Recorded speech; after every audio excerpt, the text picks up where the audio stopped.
기도드립니다. 아멘. 오늘 하나님께서 우리에게 주시는 말씀은 두 군데입니다. 먼저 마태복음 16장 16절부터 18절, 그리고 또 한 군데는 28장 18절에서 20절까지의 말씀입니다. 다 같이 일어나셔서 우리 한 목소리로 함께 읽겠습니다. 다 같이 한 목소리로 읽습니다. 시몬 베드로가 대답하였다. 선생님은 살아계신 하나님의 아들 그리스도이십니다. 예수께서 그에게 말씀하셨다. 시몬 바요나야, 너는 복이 있다. 너에게 이것을 알려주신 분은 사람이 아니라 하늘에 계신 나의 아버지시다. 나도 너에게 말한다. 너는 베드로다. 나는 이 반석 위에다가 내 교회를 세우겠다. 죽음의 문들이 그것을 이기지 못할 것이다. 아멘. 다 또 읽습니다. 예수께서 다가와서 그들에게 말씀하셨다. 나는 하늘과 땅의 모든 권세를 받았다. 그러므로 너희는 모아서 모든 민족을 제자로 삼아 아버지와 아들과 성령의 이름으로 세례를 주고 내가 너희에게 명령한 모든 것을 그들에게 가르쳐 지키게 하여라. 보아라, 내가 세상 끝날까지 항상 너희와 함께 있을 것이다. 아멘. 아멘. 자리에 앉으시면서 세 명 이상에게 하늘복 빌어드리겠습니다. 하늘복 많이 받으세요. 하늘복 많이 받으세요. 하늘복 많이 받으세요. 네, 하늘복 많이 받으세요. 하늘복 많이 받으세요. 네. 할렐루야. 네, 할렐루야. 네. 부흥회는 오늘부터인데, 네, 그렇죠? 오늘부터인데, 네, 기도할 때는 내일부터라고 그래서 이걸 어떻게 해야 되나? 여러분, 이게 우리가 부흥회를 하게 되면 이게 분위기가 참 그래요, 그렇죠? 네, 분위기가 조금 이렇게 업이 되어 있고 막 들을 막 자세가 되어 있고 막 이러면 정말 기분이 좋거든요. 근데 그냥 너는 해라, 나는 만다, 뭐 이런 표정이 있으면 전하는 사람도 지치고 앉아 있는 사람도 지치고 뭐 이렇게 되거든요. 네, 그래서 여러분들이 조금은 좀 저를 보시면서 오늘은 좀 이렇게 집중할 수 있는 그런 시간이 되었으면 좋겠습니다. 여러분, 제가 그래서 또 부흥회니까 또 웃긴 얘기로 한번 또 시작을 해야 되는데 많이 찾아봤어요. 근데 뭐 웬만한 거는 뭐 요즘에 애들은 다 알고 있으니까 뭐 그 제가 할 수 있는 거는 뭐 옛날 개그밖에 없죠. 여러분 혹시 그거 아세요? 아버지와 아들이 있었습니다. 근데 아버지와 아들이 이제 목욕탕을 갔어요. 네, 목욕탕을 갔습니다. 목욕탕을 갔는데 이 할아버지가 같이 간 거예요. 그러니까 할아버지가 뜨거운 물에 딱 들어가자마자 하는 말이 뭐예요? 시원하다, 이런 거죠. 시원하다는 말에 이 손자가요 그냥 물에 확 뛰어 들어갔습니다. 그런데 시원해요? 어떻게 해요? 뜨겁죠. 그러면서 확 뛰쳐나오면서 하는 말이 뭔지 알아요? 세상에 믿을 새끼 하나 없네 그랬더니. 네. 여기까지는 그냥 뭐 우리가 다 아는 거죠. 근데 그 다음에 또 이 얘기가 있어요. 이 손자가 이제 자랐어요. 예. 그리고 이 아들이 그 아빠가 이제 할아버지가 된 거죠. 그리고 이 손자가 또 아들을 낳았어요. 그 아들을 낳아서 이제 또 목욕탕에 간 거예요. 그러니까 또 할아버지가 뭐라고 그래요? 또 들어갔더니 아이고 시원하다 이렇게 단 거죠. 그러니까 얘가 또 들어간 거예요. 또 들어갔어요. 그러면서 확 뛰쳐나왔어요. 그러면서 하는 말 뭘까? 뭘 것 같으세요? 이거 맞추면 한 100불 줄까? 자, 뭐라고 그랬을까? 모르죠? 네, 모르겠죠? 이렇게 했대요. 아빠가 말한 새끼가 저 새끼야? 그랬더니 네. 여러분, 제가 얘기하는데 여러분 나중에 이제 집에 가서 이제 잘 때쯤 돼서 이게 생각나면 그때 막 웃겨요. 네, 지금 웃으세요, 제가. 네. 네, 뭐 제가 아는 거는 뭐 이런 정도밖에 없습니다. 네. 자, 오늘 우리가 이제 첫째 날이잖아요. 그래서 이제 내일과 내일 저녁, 그 다음 날 저녁, 그러니까 이틀 동안 또 계속 할 텐데, 제가 이 3일 동안에 여러분들과 같이 이 가정교회에 대한 우리가 깊은 이해들 그리고 오해들을 좀 우리가 풀 수 있는 시간이 되었으면 좋겠다 하는 생각이 들어서 굳이 이 시간을 마련한 겁니다. 자, 그래서 여러분들이 또 사역을 하고 있는데 또 잘 모르시는 부분도 있는 것 같고, 또 우리 목원들도 솔직히 목장에 대한 부분들, 또 가정교회에 대한 부분들을 알려면 실은 평신도 세미나를 가면 어느 정도 들을 수 있어요.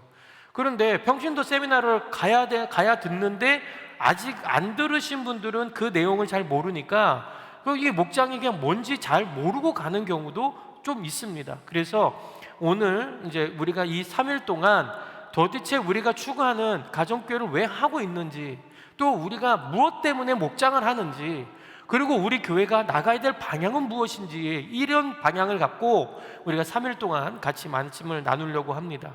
오늘은 특별히 따라서 한번 해볼까요? 내 교회를 세우리니. 네, 목소리가 이 정도면 곤란하죠. 네, 저는 막 지금 열을 내고 있는데 목소리가 이러면 안 돼요. 네, 다시 내 교회를 세우리니. 네, 자 여기에 보면 내 교회를 세운다라고 얘기했죠. 자 그러면 교회는 누구 겁니까? 네? 교회는 누구 거예요? 이게 예수님 거죠. 우리가 오늘도 말씀을 읽었잖아요. 우리가 말씀을 읽어보면 16절부터 18절까지 읽어보면 18절에 뭐라고 했냐면 내가 내 교회를 세우겠다라고 얘기했잖아요. 자 그렇죠? 자 그러면 이 교회는 누구 거야? 하나님, 예수님 거란 말이에요. 예수님이 만들어 놓으신 교회란 말입니다. 그러면 사람의 목적이 들어갈 수 있을까요? 내가 원하는 대로 교회를 이끌어 갈 수 있을까요? 아니죠. 누가 원해야 돼요? 예수님이 원하셔야죠. 하나님이 원하시는 대로 이끌고 갈 수 있는 게 교회입니다.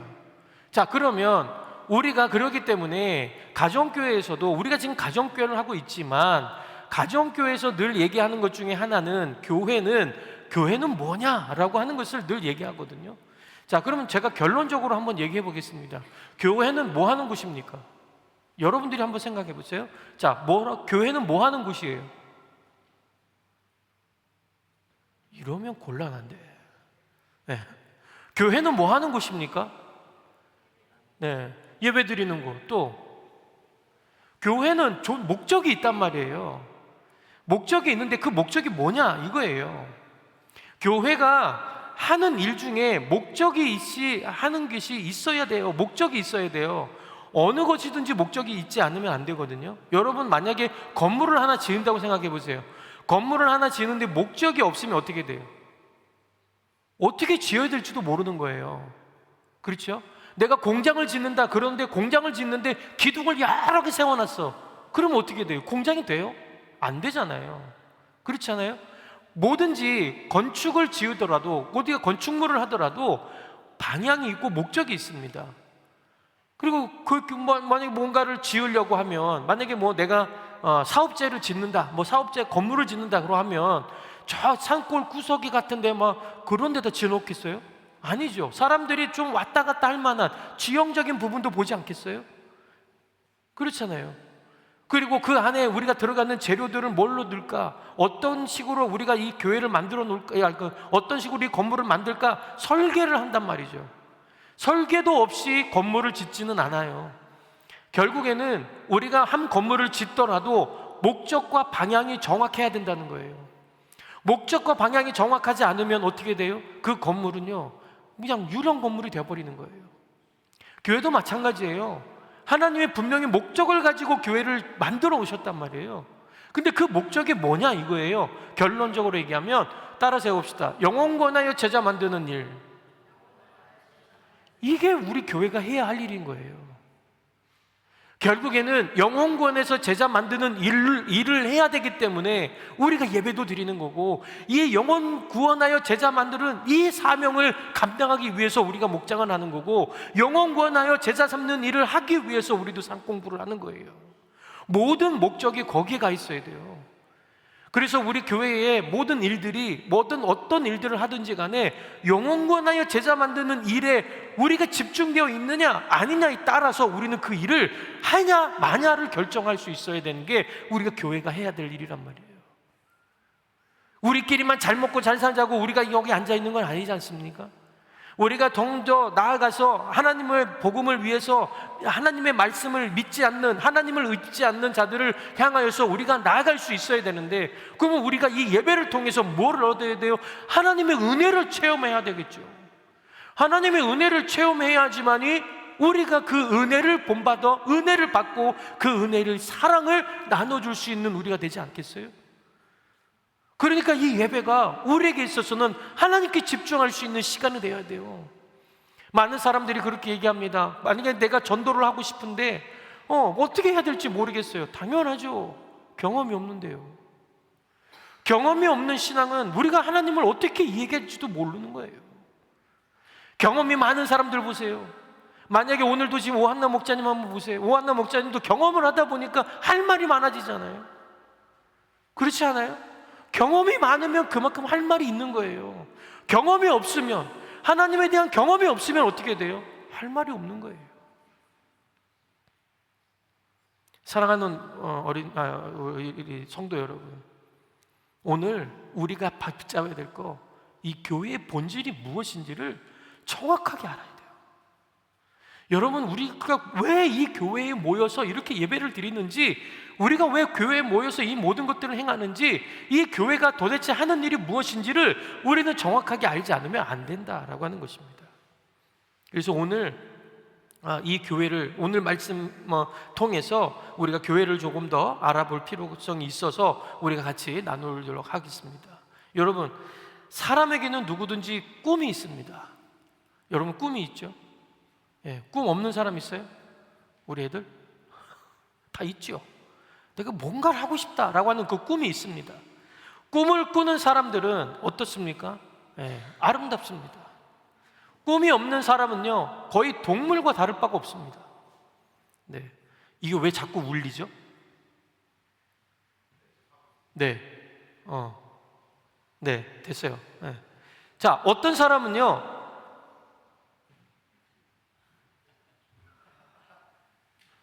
노래방에서 얘기하는 에코가 들어간 것 같아요. 네, 네, 됐네요. 네, 자, 어떤 사람은요, 한 여름밤의 꿈처럼 강렬하지만 금세 사라지는 꿈을 꾸기도 합니다. 그러나 어떤 사람은요, 비록 희미해 보일지라도 무덤까지 품고 가는 꿈을 꾸는 사람도 있습니다. 또 어떤 사람은 땅에서 이루어지는 꿈을 꾸지만, 또 어떤 사람은 하늘에서 이루어지는 꿈을 꿉니다. 꿈은 마치 에너지와 같습니다. 꿈이 있으면 상상할 수 없는 행동을 하게 됩니다. 초자연적인 일도 해내고요, 불가능한 일도 해냅니다. 꿈을 가진 자의 특징은요, 미래가 있다는 것입니다.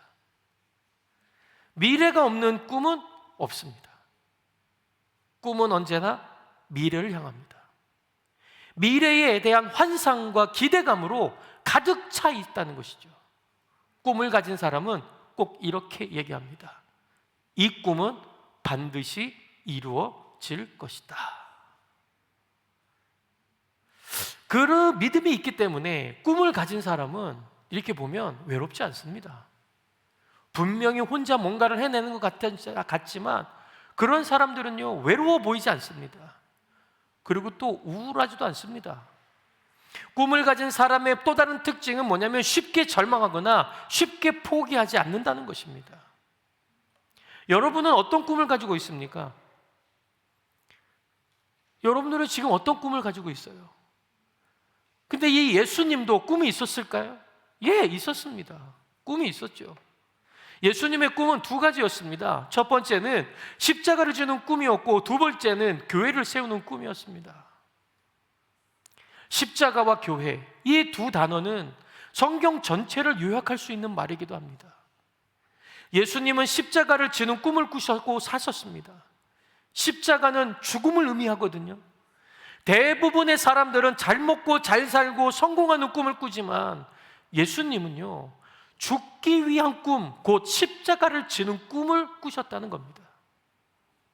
사실 이 십자가는 단지 예수님의 꿈이 아니라 하나님의 꿈이었습니다. 온 인류를 구원하기 위해서 죄로 인해 멸망받을 수밖에 없는 인간을 대신하여 죽어야 하는 것이 바로 하나님의 꿈이었다는 것입니다. 그리고 그 꿈을 이루신 분이 바로 예수님이셨다는 것이죠. 이런 의미에서 진정한 꿈은 내 꿈을 이루는 것이 아니라 다른 사람의 꿈을 이루어가는 것입니다. 부모님의 꿈을 자녀가 이루는 것, 위대한 하나님의 뜻을 우리가 이어받아 완성하는 것, 이것이 결국 참된 꿈이라는 것입니다. 내 꿈을 이루는 일에는 욕망이 앞섭니다.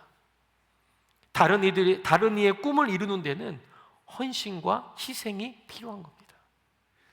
예수님은 자신의 꿈을 이루기 위해 오신 것이 아니라 바로 아버지의 꿈, 곧 인류를 구원하기 위한 십자가를 지기 위해 이 땅에 오신 그 꿈을 꾸신 분이 바로 우리 예수님이십니다. 그럼 꿈에는 그냥 꿈만 꾼다고 다 되는 걸까요? 아니요. 꿈에는 뭐가 필요하냐? 대가가 필요합니다. 예수님은 십자가를 지시기 위해 죽음이라는 대가를 치르셨습니다. 그 결과는 무엇이었을까요? 온 인류의 구원이었습니다. 이것이 진짜 꿈입니다.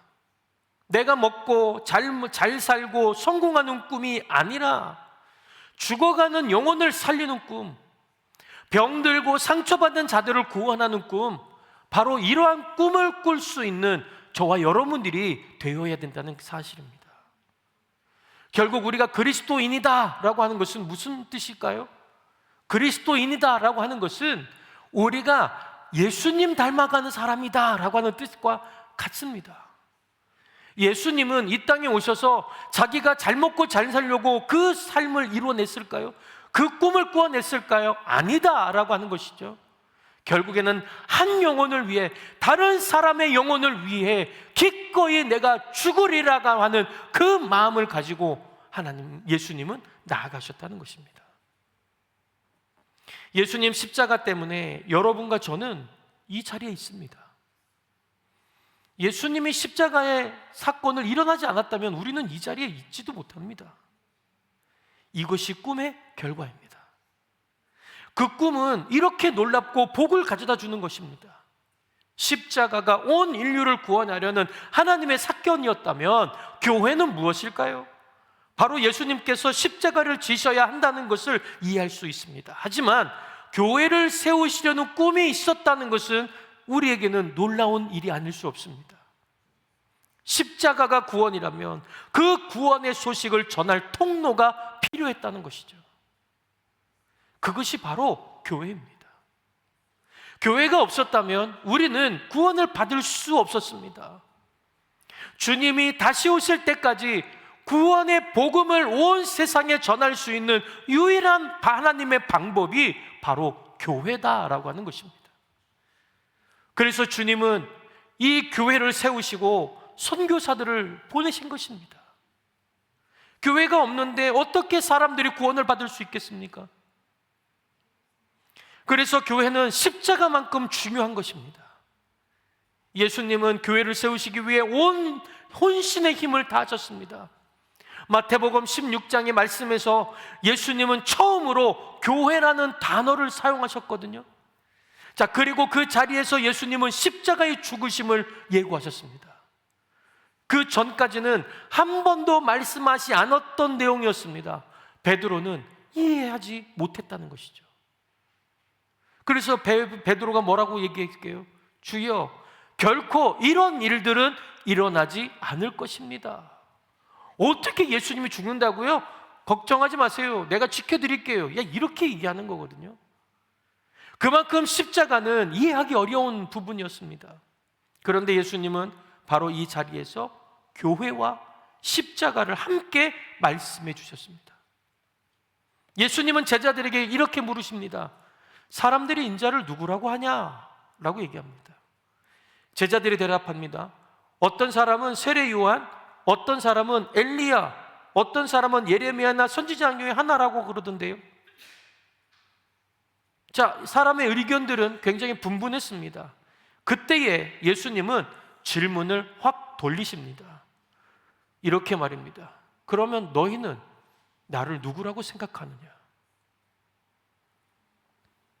여러분, 이 질문이 굉장히 중요합니다. 사람들이 뭐라 하느냐는 중요하지 않습니다. 너는 나를 누구라고 하느냐, 이것이 교회의 시작점이 되는 것입니다. 그래서 그때 베드로가 이렇게 얘기합니다. 주는 그리스도시요 살아계신 하나님의 아들이십니다 라고 고백합니다. 놀라운 고백이었습니다. 베드로는 영적으로 미숙했고 종종 엉뚱한 말을 하던 사람이었는데 이 순간 그는 자기도 모르게 위대한 신앙 고백을 내뱉어 버린 겁니다. 예수님은 말씀하십니다.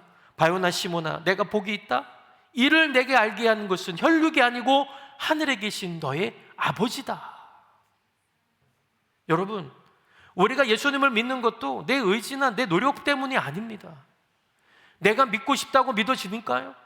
난 열심히 뭔가를 하고 싶어요. 하게 될까요? 아니요. 하나님께서 은혜로 믿음을 주셨기 때문에 우리가 잘나서가 아니라 하나님의 자격이 없는 우리를 자격 있게 만들어 주셨거든요. 그래서 예수님은 베드로에게 이렇게 얘기합니다. 내가 이 반석 위에 내 교회를 세우리니 음부의 권세가 너를 이기지 못한다. 자, 이 말씀은 오해되기 쉽습니다. 어떤 사람은요, 베드로 위에 교회를 세운다고 해석합니다. 그래서 교황이 생긴 겁니다. 그러나 예수님은 사람 위에 교회를 세우지 않았습니다. 고백 위에 세우신 겁니다. 그래서 교회는 사람 위가 아니라 고백 위에 세워지는 겁니다. 주는 그리스도시고 살아계신 하나님의 아들입니다라고 하는 그 고백 위에 교회가 세워지는 겁니다. 그 고백이 바로 반석입니다. 진정한 교회는 건물도 교파도 아닙니다. 예수 그리스도 위에 세워진 공동체, 그분이 주이심을 고백하는 사람들의 모임이 바로 교회다라고 하는 것입니다. 오늘날 교회의 위기는 바로 여기에 있습니다. 교회가 사람 위에 세워질 때 타락이 찾아오거든요. 예수님보다 교파가 높아지고 이제 사람의 이름이 드러날 때 그것은 이미 하나님의 교회가 아니게 됩니다. 그래서 교회란 주는 그리스도시요 살아계신 하나님의 아들이십니다라고 하는 고백하는 공동체. 그리고 예수님이 이렇게 얘기하시거든요. 내 교회를 세우리니. 예수님은 내 교회라고 하셨습니다. 자, 교회의 주인은 예수님이십니다. 교회는 프로그램이 아니에요. 사람의 이름도 아닙니다. 예수님이 주인이십니다. 그래서 예배 드릴 때에, 찬양할 때에, 말씀을 들을 때에 그 중심에 누가 계셔야 돼요? 예수님이 계셔야 됩니다. 예수님이 보이고 예수님이 들리고 예수님이 느껴져야 하는 것입니다. 죽어도 예수, 살아도 예수, 오직 예수만 보이시기를 바랍니다. 교회는 예수의 몸입니다. 여러분이 교회에 오신 이유는 예수님을 만나기 위해서, 예수님을 만나고 그분이 뭐라고 말씀하시는지 듣기 위해서 여러분이 이 자리에 앉아 계신 거 아니겠습니까? 여러분이 봉사하고 찬양하고 섬기는 모든 이유, 이것이 무엇 때문이에요? 누구 때문이에요? 예수님 때문이라고 우리는 고백할 수 있어야 되는 겁니다. 교회 안에는 혈기와 다툼이 있을 수 없습니다. 왜냐하면 우리는 그리스도의 몸이기 때문에 그렇습니다.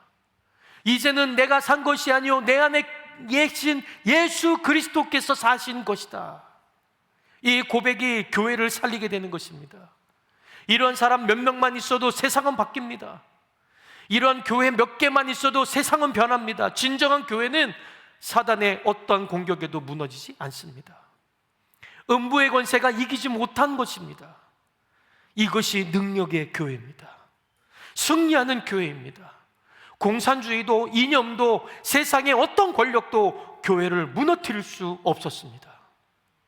여러분, 중국의 초석교회가 그 증거 아닙니까? 건물도 없습니다.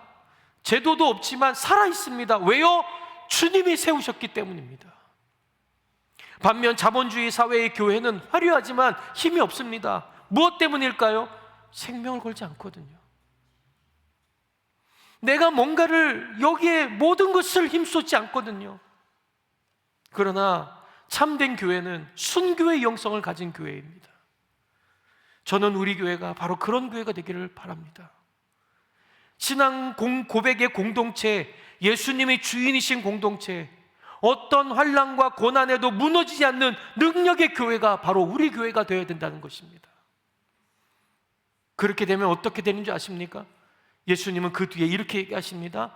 내가 천국 열쇠를 너에게 주겠다. 내가 땅에서 무엇이든지 매면 하늘에서도 매일 것이고, 땅에서 무엇이든지 풀면 하늘에서도 풀 것이다. 이 교회는 열쇠 공동체입니다. 열쇠는 닫힌 문을 여는 것입니다. 교회는 구원의 문을 여는 거예요. 미래의 문을 열고 천국의 문을 여는 곳이 교회입니다. 하나님은 그 열쇠를 어디에게 맡기셨다고요? 교회에게 맡기셨다고요. 여러분이 열면 하늘에서도 열리는 겁니다. 할렐루야. 여러분들이 이 시간 그냥 안 열고 가만히 냅두면 하늘에서도 열지 않는 겁니다. 하늘에서 열 테니 너도 열어라. 하나님 그렇게 얘기하셨을까요? 아니요. 우리부터 열어야 돼요. 우리가 하나님 앞에 나올 때 하나님도 여러분들이 그 기도로 응답하신다는 거예요. 하나님이 먼저 움직이시는 것이 아니라 여러분들의 생각과 마음을 주셔서 여러분들을 움직이시게 할 때 하나님은 그 뒤에 힘과 능력을 여러분들에게 주신다는 것입니다. 이 얼마나 놀라운 능력입니까? 교회는 전도 공동체고 구원의 공동체입니다. 그런데 예수님은 마지막에 이상한 말을 하십니다. 뭐라고요? 아무에게도 내가 그리스도인 것을 말하지 말라라고 얘기합니다. 왜 그랬을까요? 아직 십자가를 지시기 전이었기 때문입니다. 교회는 십자가 이후에 시작됩니다. 십자가가 없는 교회는 존재할 수 없습니다. 그리고 교회 없는 십자가도 없습니다. 예수님이 십자가를 지신 후 부활이 일어났고 승천이 있었으며 그 후에 성령님이 오시게 된 겁니다. 정리하자면 교회는 5가지 특징을 가지는 겁니다. 첫 번째, 고백의 공동체. 두 번째, 예수 공동체. 세 번째, 능력 공동체. 네 번째, 열쇠 공동체. 5번째, 성령 공동체. 십자가에는 육체가 필요했습니다. 그러나 교회에는 영이 필요합니다. 성령으로 세워지는 교회는 막을 자가 없습니다. 주님 오시는 그날까지 승리의 개성가를 부를 것입니다. 이것이 교회입니다. 이것이 주님의 꿈이고 이것이 하나님의 꿈입니다. 저는 오늘 이 교회의 꿈이 여러분들과 삶과 직업과 가정 속에 온전히 이루어지는 축복이 있기를 간절히 빕니다. 마지막으로 한 가지만 이야기하고 마무리하겠습니다. 한 선교사가 오지 마을에서 20년 동안 한 영혼을 위해 복음을 전했다고 합니다. 그 마을 사람들은요, 처음에는요 돌을 던지고 비웃고 막 조롱도 하고 막 침도 뱉고요, 막 저 사람 뭐 하는 사람이야, 그리고 막 놀리기도 하고, 애들이 막 와서 막 장난도 치긴 하지만 놀리고 도망가고 막 빼앗고 막 이랬다고 합니다. 그런데 그는 끝까지 포기하지 않았습니다. 20년 만에 한 영혼이 예수 믿고 세례 받았을 때 그 선교사는 눈물로 이렇게 고백했습니다. 이 한 영혼을 위해 하나님은 나를 이곳에 보내셨다. 이 고백이 바로 교회의 존재 이유입니다. 사랑하는 성도 여러분, 우리 교회가 바로 그 사명 위에 서 있기를 원합니다. 사람의 눈에 크고 작음이 아니라 주님이 기뻐하시는 교회, 주님이 세우신 교회가 우리 교회가 되어야 된다는 거 아니겠습니까? 하나님이 왜 이 교회를 이곳에 세워놓으셨을까요? 하나님이 왜 우리 교회를 시드니에 이렇게 세워주셨을까요? 그 이유가 뭘까요? 우리 목장들은 왜 세워놨을까요? 하나님이 왜 이 목장을 세워서 우리를 이렇게 힘들게 하셨을까요? 다 목적이 있거든요. 영혼구원에서 제사 삼으라는 목적이 있어요. 그런데 어떻게 세우냔 말이에요. 영혼구원에서 제사 삼고 싶지 않은 사람 있으면 한번 손들어 보십시오. 나는 전도하기 싫어요 하는 사람 있으면 한번 손들어 보십시오. 그럼 다 전도하고 싶은 거죠? 그렇죠? 그렇잖아요. 아니에요? 이것도 아니고 저것도 아니에요? 예? 여러분들 전도하고 싶은 사람 여기 다 있잖아요. 다 전도하고 싶잖아요. 그렇죠? 근데 왜 안 돼요? 뭐가 안 될까요? 우리가 곰곰이 생각해 봤어요. 어떤 애가요, TV에 보면, 한국 TV에 요즘 많이 나오는 게 티처스라는 TV 프로그램이 있어요. 그게 뭐냐면, 공부는 진짜 죽으라고 하는데 성적은 뒤에서 몇 등, 뭐 이렇게 나오는 애예요. 이런 애가 도대체 뭐가 문제인지 모르니까 1타 강사들 3명이 앉아가지고 그 아이를 분석해 주는 거예요. 그리고 나서 그 아이가 잘못된 부분이 뭔지를 정확하게 콕 집어서 이 아이의 습관을 바꿔주는 거거든요. 그랬더니 이 아이가요, 놀랍게 변하는 거예요. 갑자기 중간고사 때 뭐 뒤에서 뭐 몇십 등 한다던 애가 갑자기 막 뻥 뛰기 시작하더니 뭐 몇 등, 뭐 조금 있다가 그 상위권으로 진입하는 이 아이들이 이제 보이는 거죠. 그래서 이 프로그램이요, 굉장한 인기를 끌고 있거든요. 지금도 하는지도 모르겠지만, 근데 굉장한 이 인기였어요. 근데 거기서 뭐라는 줄 알아요? 방향만 틀어주는 거예요. 방향만. 네. 방향만 틀어주니까 어떻게 돼요? 바뀌더라는 거예요. 이거였구나. 전문가들은 그게 눈에 보였던 거예요. 저 아이는 무조건 열심히만 한다고 다 되는 게 아니야. 네. 무조건 열심히 한다고 다 되느냐? 그게 아니야. 열심히 하더라도 어떤 부분을 포인트를 딱딱 잡고 해야 되는 거예요. 그것을 얘기해 주는 게 그 프로그램의 묘미거든요.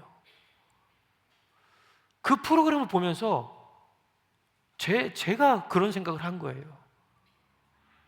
여러분들 전도 잘 안 되죠? 네. 전도 안 되는 사람들이 왜 전도가 안 될까? 정말 열심히 하고 목장사에게 얼마나 열심히 하고 VIP를 얼마나 데려오려고 노력하는데 왜 저분들은 왜 이게 안 될까? 네. 그때 하나님께서 저에게 주셨던 마음은 뭐였냐면요, 이거였습니다. 나한테 물어본 적 있니?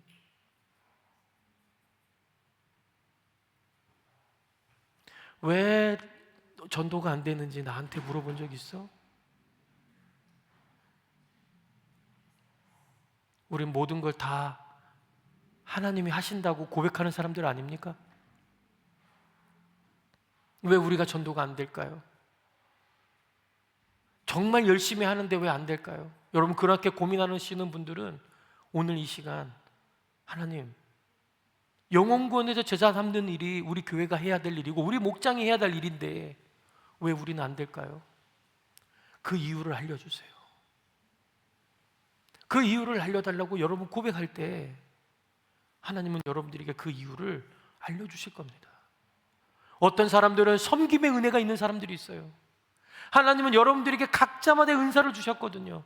어떤 목장은요, 활기차게 잘 재미있게 화기애애하게 노는 그런 분위기의 목장이 만들어질 수 있어요. 어떤 목장은요, 섬김의 은혜가 있는 목장이 만들어질 수 있어요. 어떤 목장은요, 뭐 다른 거, 음식을 정말 맛깔나게 하는 그런 목장이 될 수도 있거든요. 하나님은 여러분들에게 영혼권세 제사 삼는 일을 하라고 했지만 그렇다고 자세하게 여러분들에게 안 가르쳐주는 하나님이 아니시거든요. 근데 우리는 어쨌든 영혼권에서 제사 삼는 다 되는 거 아니에요? 그러니까는 그냥 밀고 자치니까 안 되는 경우가 너무 많아요. 여러분, 그럴 때마다 여러분들이 이렇게 생각하셔야 돼요. 하나님, 그래서 우리가 VIP들 기도할 때, VIP들을 우리가 섬기기 전에 뭐 해야 돼요? 기도해야 돼요. 여러분, 우리가 VIP 섬길 때에 대부분 보면 어떤 VIP는요, 얘기만 들어줘야 될 때가 있습니다. 여러분, 경험하셨던 분들은 다 아실 거예요. 어떠한 VIP는요, 제가 얘기를 해야 되는 VIP도 있어요. 제가 저 사람이 얘기할 때까지 기다려야지 그랬다가 밥만 먹고 나오는 경우가 허다하거든요. 정말로요, 내가 어쩔 때는요, 이 사람을 위해서 내가 깊이 얘기를 계속 해줘야 될 때도 있어요. 어쩔 때는요, 제가 입을 다물고 들어줘야 될 때가 있어요. 어쩔 때는요, 거기에 대면서 내가 질문을 던져야 될 때도 있어요. 그러면서 어떻게 해요? 하나님 앞에 물으면서 가야 돼요. 자칫 잘못하면 VIP 만난다고 하면서 우리는 뭐가 돼요? VIP 만난다고 하지만 결국에는 밥만 먹고 오는 그냥 친교 모임이 될 수밖에 없다는 거죠. 그렇기 때문에 우리에게 중요한 거는요, 하나님 앞에 늘 물어봐야 돼요. 같은 마음을 품고 있다 할지라도, 우리가 같은 마음을 품고 있다 할지라도, 같은 사람이라고 할지라도 우리는 어떻게 해요? 저 사람을 오늘 만나러 가야 되는데 내가 어떻게 해야 됩니까? 하나님, 또 우리가 VIP를 섬겨야 되는데, VIP를 품어야 되는데, 이 VIP 맞습니까? 정말 우리에게 붙여주신 사람이 맞습니까? 아닙니까? 그렇게 고백하면서 물어보는 사람들이 얼마나 있을까요? 여러분, 진짜 VIP를 섬길 때에 여러분 VIP를 설정할 때 어떻게 설정하셨어요? VIP 설정할 때는요, 이렇게 하셔야 돼요. 정말 저 사람이 하나님이 필요한 사람인가 아닌가 기도해 보셔야 돼요.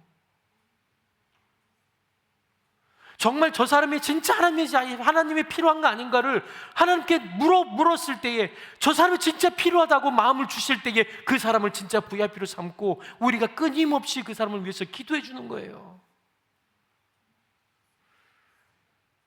여러분들이 올려주신 VIP 목록 제가 늘 보면서 기도하거든요.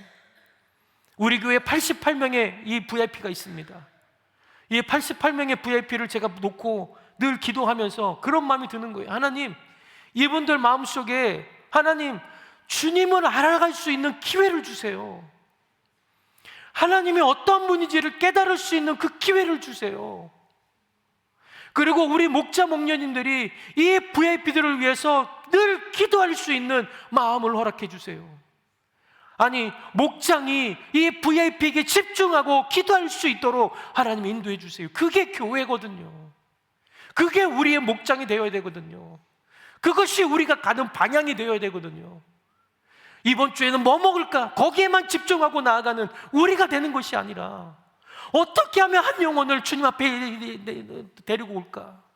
어떻게 하면 저 한 영혼을 하나님 앞에 내가 데리고 올 수 있을까? 내 힘으로는 안 되니까 하나님 도와주세요. 하나님 붙들어 주세요. 내가 오늘도 저 VIP에게 전화를 하고 내가 저 VIP에게 연락을 해서 이번 주에도 내가 목장 차고 오라고 얘기할 텐데, 하나님 도와주세요. 저 마음을 바꾸게 해주세요. 저 마음이 열리게 해주세요. 마음을 열게 하시는 분은 누구예요? 하나님이시잖아요. 그 마음을 바꾸게 하시는 분은 누구세요? 하나님이시잖아요. 그것을 우리가 믿는다면 우리는 그 일을 해내야 되는 겁니다.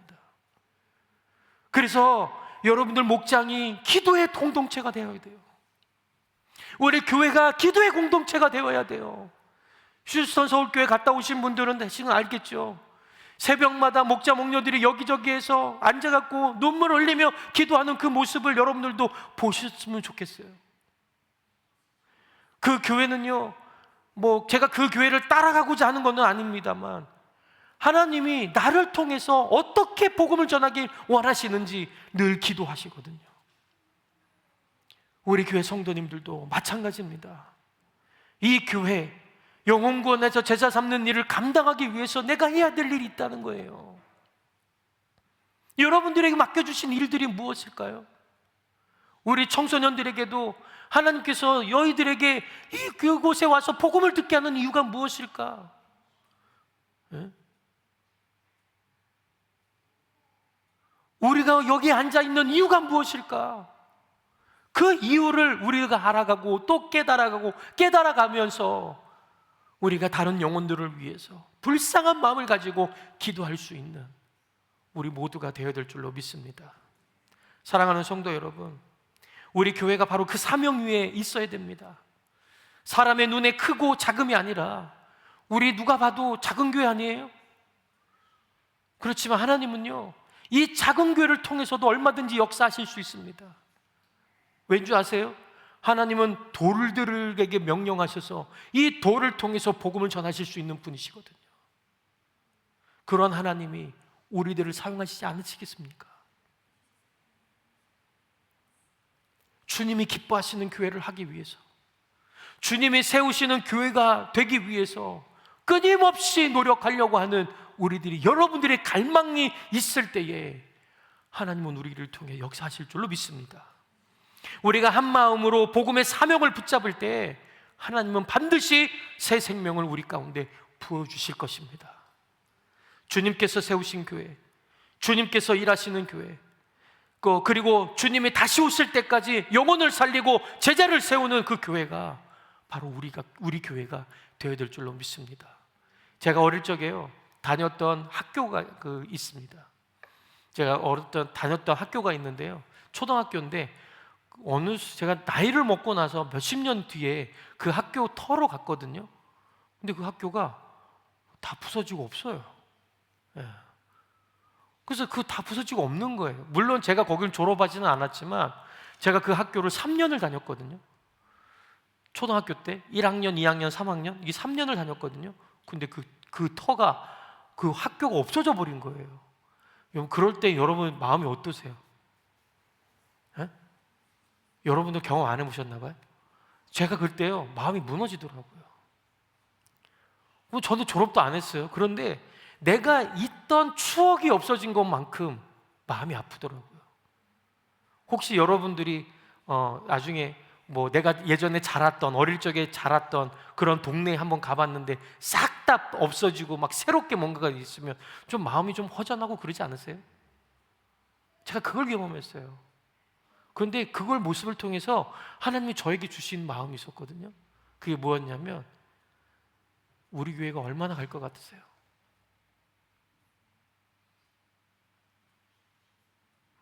우리 교회가 이대로 간다간 얼마나 갈 것 같으세요?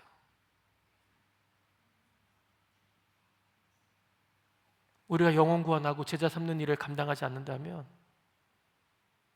한 30년? 20년? 30년? 저 장담 못합니다. 아마 20, 30년 정도 뒤면 여기에 안 계실 분도 계시겠죠. 하나님과 더불어 만남을 가지고 계신 분들도 계시겠죠. 여러분, 우리가 영혼구원에서 제사 삼는 일을 왜 해야 될까요? 주님이 오시는 그날까지 이 일을 감당하는 것, 하나님의 명령하신 일 아니겠습니까? 내가 힘들어, 그냥 나는 그냥 이렇게 대충 해도 돼. 예, 그럴 마음이 드실 때마다 늘 이걸 기억하셔야 돼요. 주님 오시는 그날까지 우리 교회가 버티려면 내가 이 시간 버텨야 된다. 사랑하는 모든 성도 여러분, 이 교회가 주님 오시는 그날까지 주님의 복음을 전하는 교회로 계속해서 성장할 수 있기를 바랍니다. 그것을 위해서 저와 여러분들이 기도하셔야 돼요. 하나님, 이 교회를 붙들어 주세요. 주님 오시는 그날까지 복음 전할 수 있도록 인도해 주세요. 이 마음 변치 않으시고 나아가신다면 이 교회는 결코 무너지지 않습니다. 어떠한 환경과 여건이 있다 할지라도 이 교회는 결코 무너지지 않고 주님이 오시는 그날까지 주님의 복음을 전하는 교회가 될 줄로 믿습니다. 저는 저에게 이런 꿈이 있습니다. 이것만 하고 마칠게요. 저는 이런 꿈이 있습니다. 무슨 꿈이냐면, 저는 이 다음 세대에 대한 꿈이 있습니다. 이 다음 세대 아이들이 지금 이 한국말을 얼마나 많이 알아들을까요?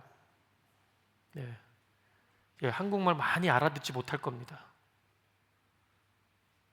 얘네들한테는요, 가장 필요한 거는 영어예요. 그렇지 않아요? 맞지? 영어로 만약에 이 아이들에게 복음을 전한다면 저 아이들이 쉽게 또 복음을 또 들을 수 있을 것 같아요. 여기 또 저기 나빈이 앉아 있잖아요. 네. 이렇게 우리 한국 사람만 모이는 것은 이제는 한계가 있는 것 같습니다.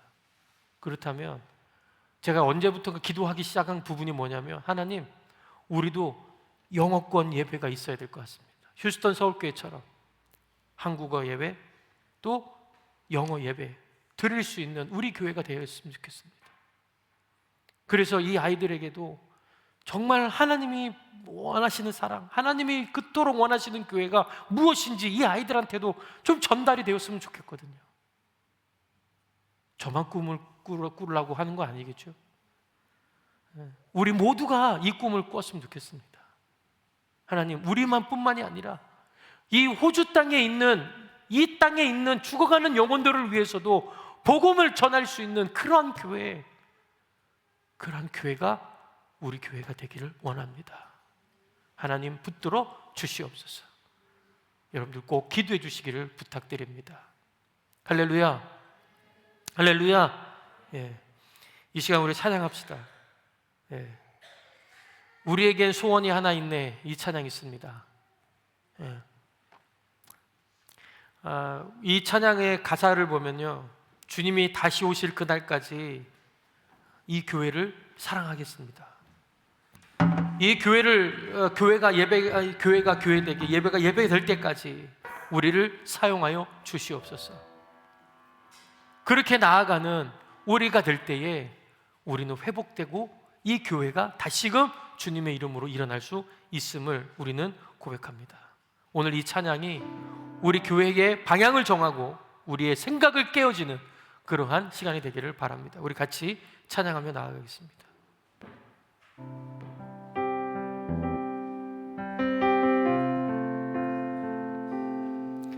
우리에겐 소원이 하나 있네. 주님 다시 오실 그날까지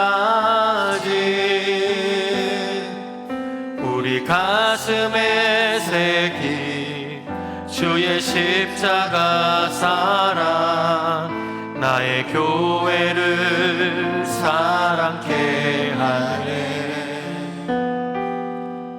주의 교회를 향한 우리 마음, 희생과 포기와 가난과 고난,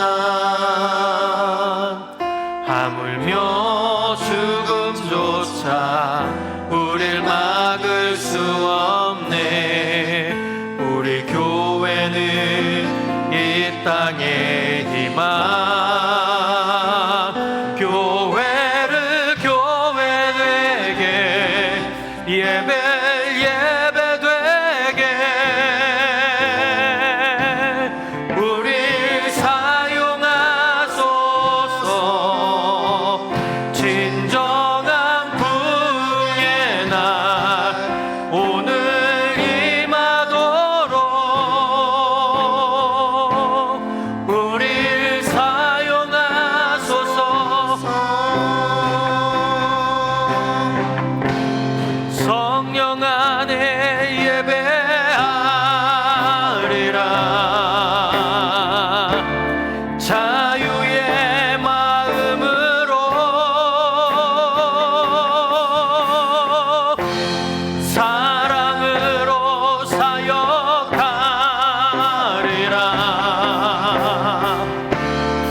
교회를 위해서 기도하셔야 돼요.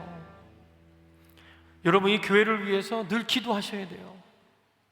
여러분들이 기도가 없으면 이 교회는 힘을 잃어버리는 거예요. 여러분, 목장을 위해서 기도하셔야 돼요. 목자 목녀님을 위해서 기도하셔야 돼요. 하나님, 우리 목자 목녀님들 넘어지지 않도록, 지치지 않도록 하나님 함께 해주세요. 하나님, 또 여러분들이 저를 위해서도 기도해 주셔야 돼요. 우리 교회를 위해서 하나님이 교회가 주님 오시는 그날까지 복음을 전할 수 있는 교회가 되도록 하나님 인도해 달라고 우리는 기도할 수밖에 없어요. 그 기도가 있을 때에 우리에게 힘이 생기는 겁니다. 할렐루야, 할렐루야. 그 힘을 여러분들이 주셔야 되는 거예요. 우리가 다 같이 하나님 앞에 기도할 때에 하나님은 그 힘을 우리에게 허락해 줄 줄로 믿습니다. 우리 잠시 동안만이라도 여러분 눈을 감고, 하나님, 우리 교회가 주님이 오시는 그날까지 영혼 구원하여 제자 삼는 일을 감당하는 우리 교회가 되도록 인도하여 주시옵소서. 하나님, 우리 목자 목녀님들 힘 주시옵소서. 우리 목자 목녀님들 지치지 않도록 인도하여 주시옵소서. 목장하는 데 있어서 그냥 왔다 갔다 하는 것이 아니라, 그냥 형식적으로 해내는 것이 아니라 정말 그 속에 예수 그리스도의 사랑을 녹여내게 하시고 우리 목자 목녀님을 통하여서 하나님의 은혜가 흘러가도록 인도하여 주시옵소서. 왜요? 목장은 작은 교회라고 했잖아요. 이 교회도, 목장도 하나님이 세워두신 교회거든요. 그렇다면 목장도 힘이 있어야 되고 교회도 힘이 있어야 돼요. 힘 있는 목장들이 여러 군데가 있으면 교회는 당연히 힘을 얻을 수밖에 없는 거예요. 여러분, 여러분들이 소속되어 있는 목장, 또 우리 교회, 연합교회를 위해서 단 5분만이라도, 단 1분만이라도 우리 교회의 이름을 부르면서 기도할 때에 하나님께서는 여러분들의 기도를 응답하시고 우리 교회가 힘 있는 교회로 성장하게 될 줄로 믿습니다. 이 시간은 이제 우리 더 이상 이제 하지는 않을 거고요. 우리가 잘 개별적으로 기도하시면서 이제 그냥 우리 이제 식사하러 가시면 될 것 같은데요. 여러분 5분 이상씩 꼭 기도하시고 나아가시기 바랍니다. 혹시라도 기도받기를 원하시는 분들 계시면 앞으로 나오세요. 기도받기를 원하시는 분들, 또 기도가 필요한 분들이 있으면 앞으로 나오셔서 헌신 카드에 기록 쓰시고 그러면 제가 또 더 기도해드리도록 그렇게 하겠습니다. 다시 한번 우리 같이 한번 이 찬양 다시 한번 부르고 우리 같이 교회를 위해서 함께 또 기도하는 시간을 갖겠습니다.